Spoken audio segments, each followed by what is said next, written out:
The day the devastating tornado hit Moore, Oklahoma, I'm in a conference center in Portland, Oregon, with thousands of Drupal developers. That's when a group of us connected with people from the White House and FEMA and asked if there's anything we can do to help.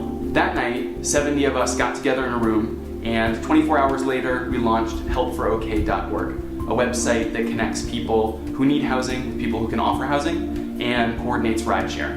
In the next 24 hours, we get tons of great input from people at 6 different federal government agencies who have visited the site in lots of different browsers. They've sent us screenshots, they've tested it on iPads and Androids and iPhones. So for the rest of the week, while people in Oklahoma are using the website, in real time, we're squashing bugs and making improvements to make the site work better for people in the disaster area. When I got home from Portland, I got in touch with Massachusetts State Senator Jamie Eldridge.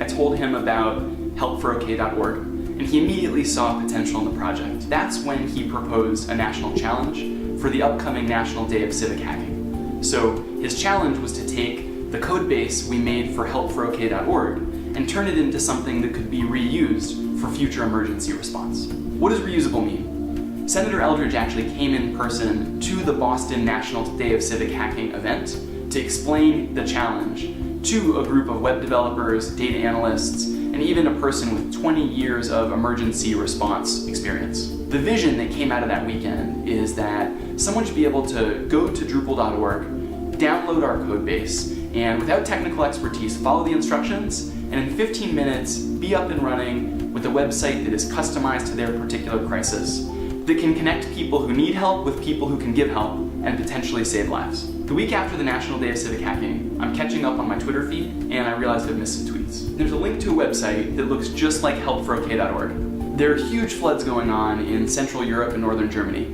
and someone has found our codebase on GitHub, downloaded it, translated it into German, and there are people finding housing and providing disaster response right now on this new copy of our website.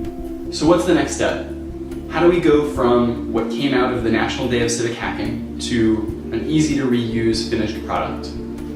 Senator Eldridge is going to be organizing monthly meetings on IRC and on conference calls for people in different parts of government who want to connect with the project and for other people in the open source community who want to get involved. So, if you're a Drupal developer and you want to contribute, or if you're in government and you see potential in this project, please go to senatoreldridge.com/help and sign up for the next meeting.